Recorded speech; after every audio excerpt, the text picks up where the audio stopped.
Hello and welcome to another episode of Nightcap with Nightcat, the kitsch-minded show where we talk about toys, boys, and life's other joys. I'm your host, Nightcat. Thank you so much for being here. Thanks for watching the show, for continuing to support everything. You're amazing. We've got such a great show coming up for you. We're going to dive into the LITTERBOX. I'm going to tell you some really stupid things that happened in the news this week. Then we're going to dive into some sunken treasures and play with these super cool Harry Potter dolls. And we'll wrap things up with a little bit of warm milk, good news stories to help you get to sleep. But before we get into any of that, and speaking of these dolls, I have to tell you what we're doing today. So I got these dolls. I'll tell you more about that in the Sunken Treasure.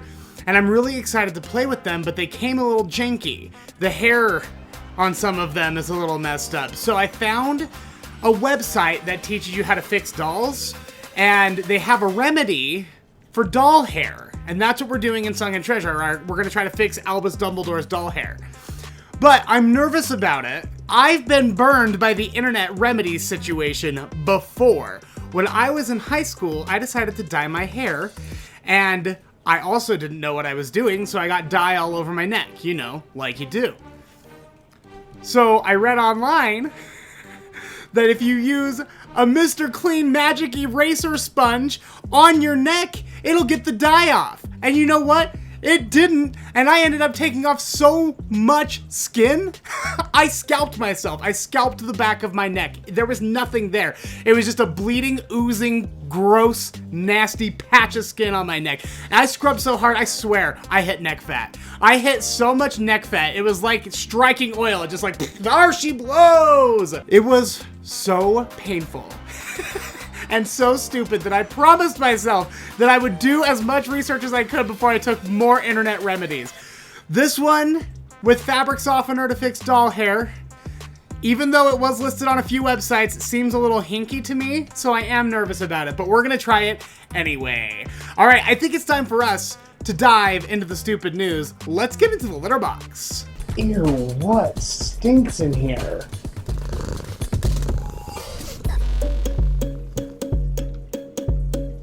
The LITTERBOX is the part of the show where I dig through all of the stupid news and I only bring you back the best stuff every week. That way you don't have to clog up your brain power reading stupid things. I'll do it all for you. I'm just that nice a guy. And let's get started in California, where a woman and her 2-year-old daughter were terrified to realize that there was an intruder in their house. So they were asleep in the mom's room, and they hear a bang, bang, bang, bang going down the stairs. And they wake up, and she starts panicking. She calls the police. She's like, there is someone in my house. You have got to come save us. Something really bad is going to happen. So she takes her 2-year-old daughter. They run across the hall, lock themselves in the bathroom while the police are on the line. Police show up. They kick the door down because they were like, do you still hear an intruder bashing around down there? She's like, yeah, get in here. So the cops kick the door down, and what do they find is no intruder, but rather a Roomba vacuum robot. So I guess she has a son, too, who was going out of town for the weekend, and he knew he wasn't going to be allowed to leave until he got his chores done. So he decided to run the Roomba at night, that way vacuuming was off the list, and then he could just go off and hang out with his friends, right? Well, he didn't tell them that he was running the Roomba, and they have not used the Roomba in I think she said it was like 4 years since they bought the Roomba and they last used it. So they didn't realize that there was a vacuum bashing around out in those walls, and he didn't realize that he needed to put something in front of the stairs to keep the Roomba from falling down them, because the Roomba took a nice tumble, and that was the bashing down the stairs that they heard. Oh, that's so embarrassing. I might even say that story sucks. Huh? Vacuums. They suck too.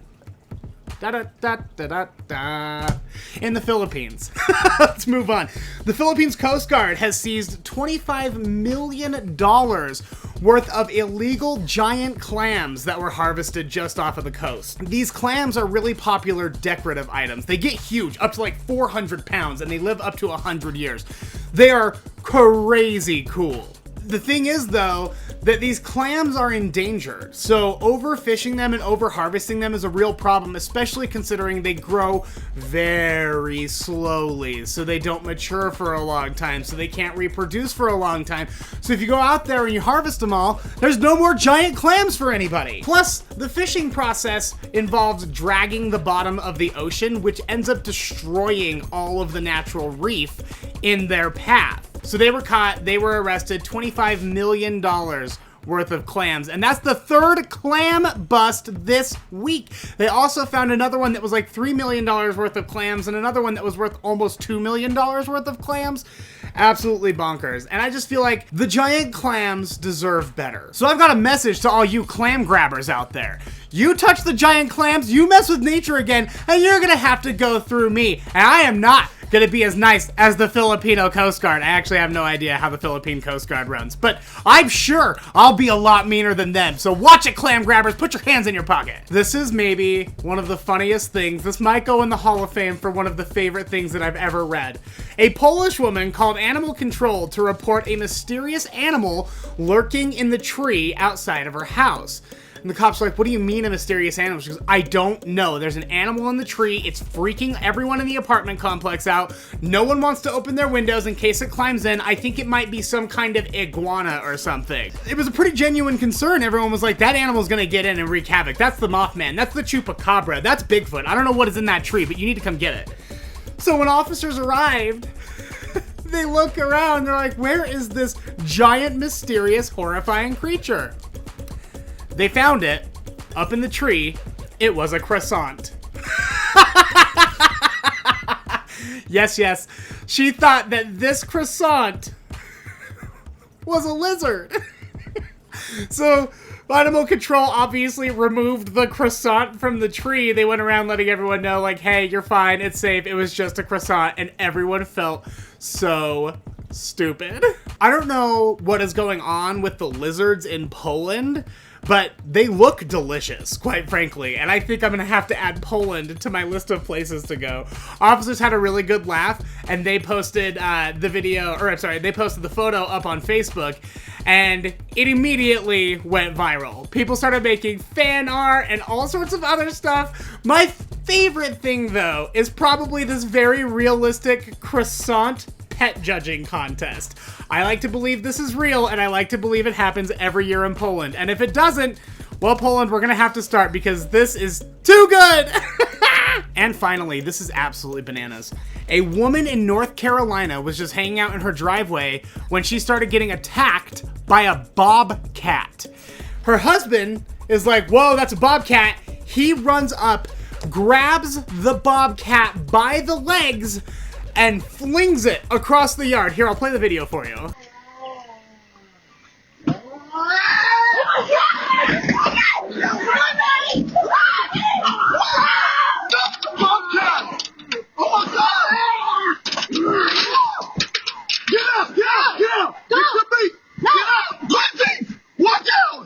It's a bobcat! Attack my wife! Absolutely terrifying. So he takes it, he flings it across the yard, he warns everyone, get out of here, I'm gonna go get my gun. Unfortunately, he did have to put the animal down.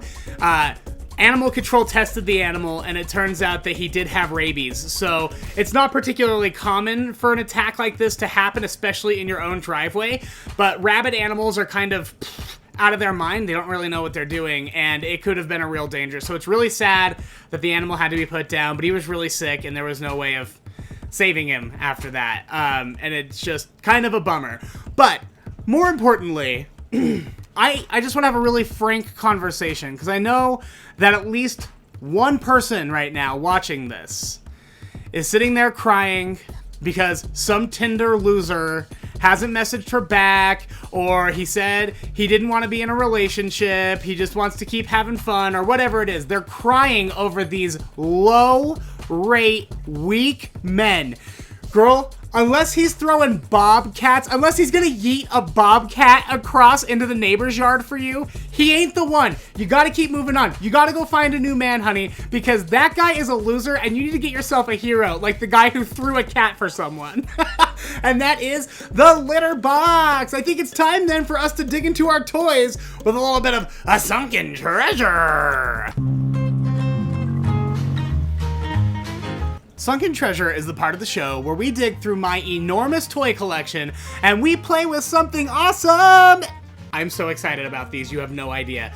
So this is a line of Harry Potter dolls that was released by Mattel in 2019. They're very new, and they are just the most stunning dolls I've ever seen in my entire life. And part of the reason is because they're fully articulated, which means that their shoulders move, their elbows move, even their little wrists move, their hips move, their knees move, their ankles move, everything moves.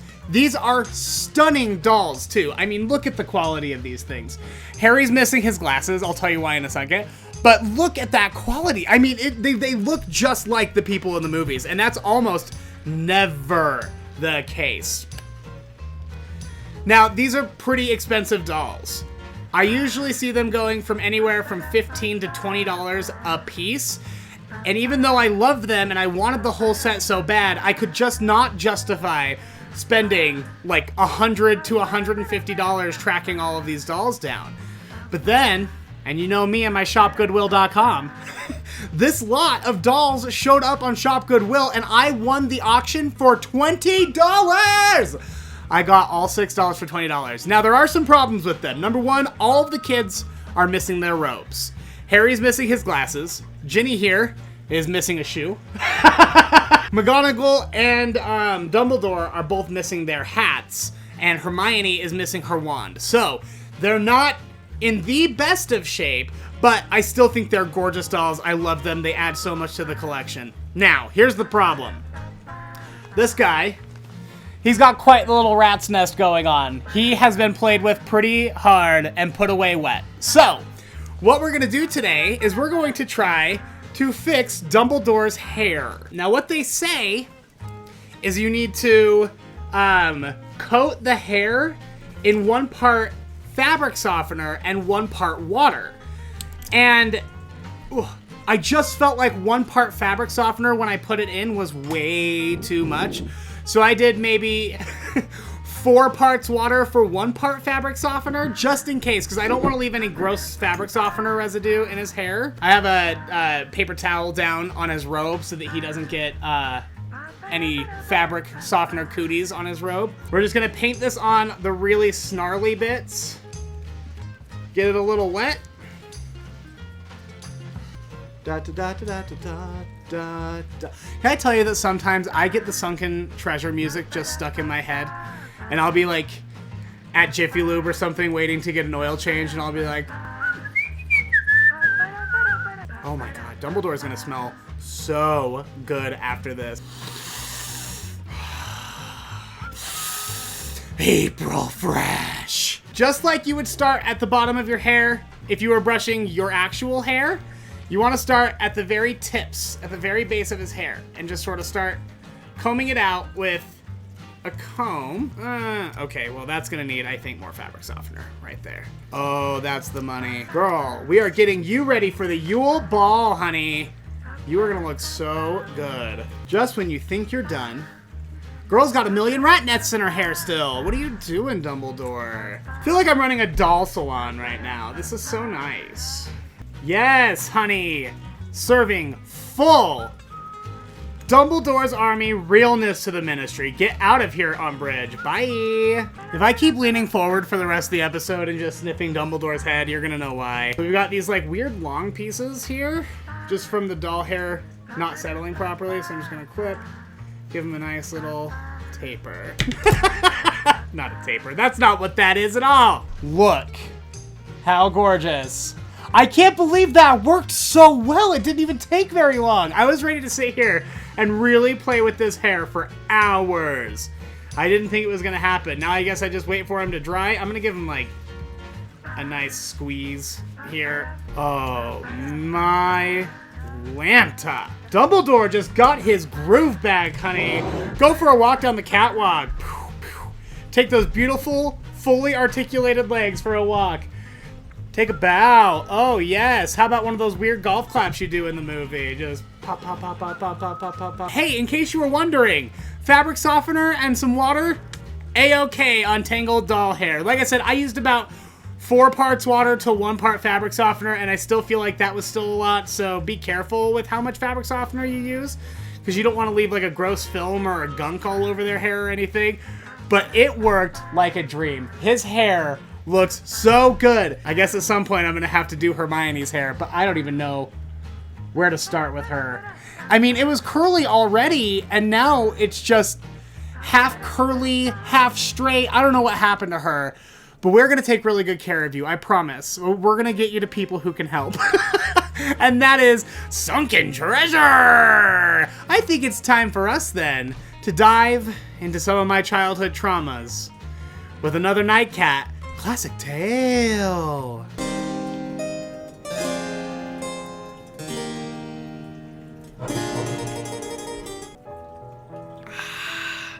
Nightcat Classic Tales is the part of the show where I relive something horrible or embarrassing or traumatizing from my life, and I recount it, I relive it, I see these images in my head again for your amusement. Now tonight might be a little sensitive, so if you've got night kittens watching, maybe fast forward through this bit. It usually tells you down, by the way, if you've never noticed, in the description of the video, where everything is. I always timestamp it, so if you click any of those timestamps, it'll forward to wherever that part of the video is, in case you're new to YouTube. So here's your warning. Watch it if you want to. This happened, I was probably 24 or 25, so more recently than it should have happened. I was crushing really hard on one of my very good friends, and we had been hanging out a lot, and I thought I was picking up on vibes. So me and my roommate at the time were out, she's not my roommate anymore, but she's still a good friend. We were out at the Great American Beer Fest in Denver. So I had been sampling beer all day, and I got it in my head that I was finally gonna tell this guy that I had feelings for him, that I was crushing on him. And this is coming off, by the way, in my defense here, a week before this, we had fallen asleep on the couch together holding hands. So excuse me for picking up on some hidden messages there. So I asked him out, because my roommate was really pressuring me to do it. And he says, "Oh, boo, I'm sorry, I just don't feel like that for you." It sucked, it hurt so bad, because I was just like, God, now I have to see that guy at parties and stuff. It's so embarrassing. Well, I was also talking to this really cute other boy at the time, and my roommate really liked this other guy. So she was like, "Hey, why don't you have, I don't know, what should his name be? Jimbo. Why don't you have Jimbo? Why don't you have Jimbo send us a little something something picture?" And by us, she meant me. I was just like, no, I can't do that. And then again, we were at the Great American Beer Fest, so I made more bad decisions. And I finally was just like, "Hey, send me a blah, blah, blah." And he was like, "No, you've ignored me all weekend. You send me one first." So I was like, no, I can't do that. And my roommate was like, "You have to do it. Go do it." So I was about to walk into the porta potty and just take a cute picture of me mooning somebody, just like, meh, or whatever, right? And she was like, "No, you can't do that. We gotta get something good out of this, so we're gonna make this artistic." And she had me drop my pants and moon everybody along the Denver, Colorado skyline. So all you can see is the Denver skyline and my big white booty right there. And she was like, "All right, send it, send it." Well, I did not send it to Jimbo, because Jimbo had a very similar name to James, we'll call him, who I had asked out the night before. So I got rejected, and then less than 24 hours later, I sent this guy a picture of my booty, and I didn't mean to, and I was so embarrassed. And there's no way of explaining your way out of that, because I genuinely did not mean to send him that picture. I would never do that. I was only sending it to someone who I knew was willing to accept it and had asked for it. I wouldn't send unsolicited stuff to somebody, especially not somebody I was already trying to avoid. I died that day in Denver, and this is my ghost coming back to tell you that story. I'm dead. I hope you had a great funeral for me, because that was mortifying. And that is Nightcat Classic Tales. That's why you shouldn't send nudes. That's why you should always double check the sender list. Well, I don't know about you, but I could really use a warm milk. Let's tuck you little night kittens into bed with some warm milk.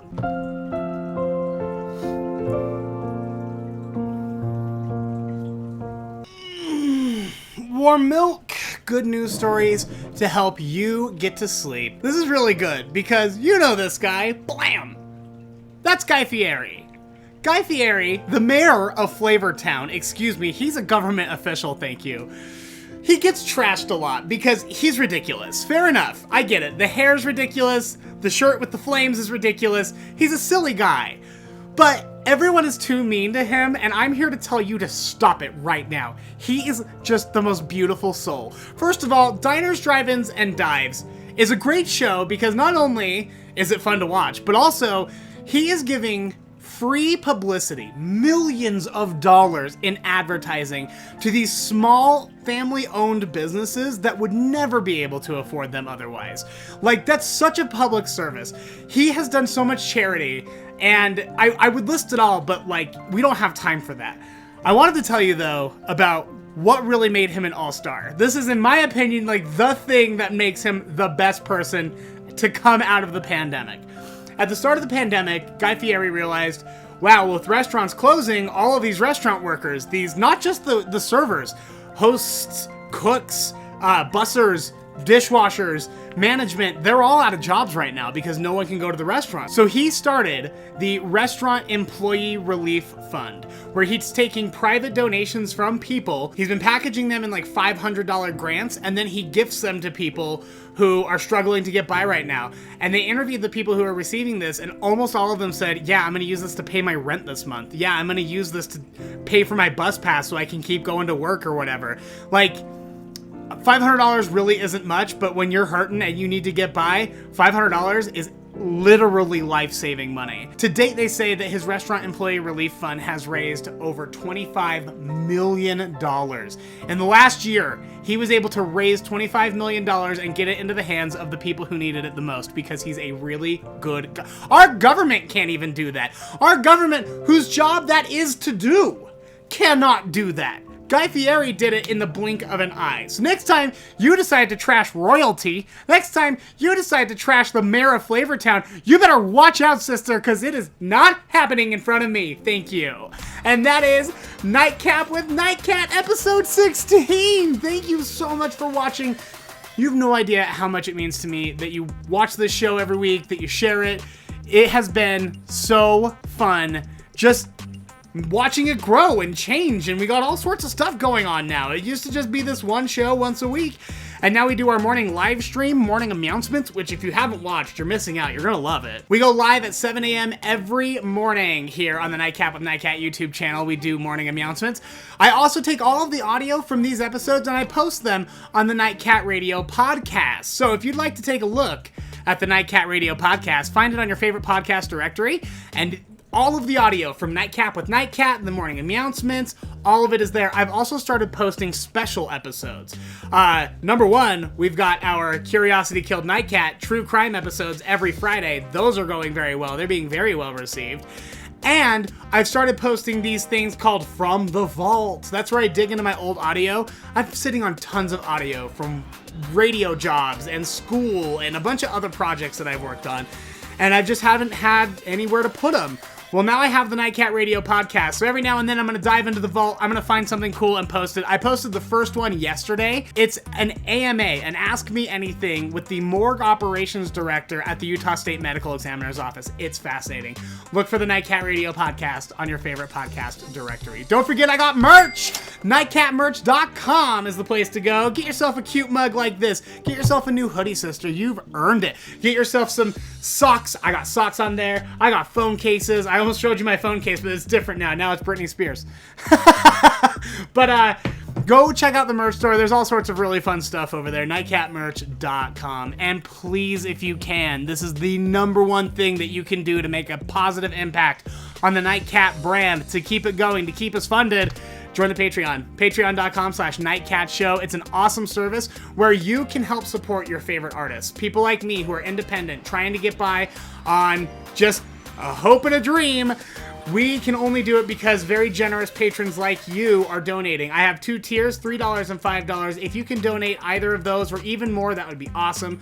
But trust me, I don't expect you to be able to do it if you can't. I get it. $3 might not sound like a lot, but if you are $0 in your account and a $3 charge hits, suddenly you're paying $40 or $30 or whatever for an overdraft fee. So that $3 fee is now a $43 fee, and the only people getting richer are the banks. So if you don't have it, don't worry about it.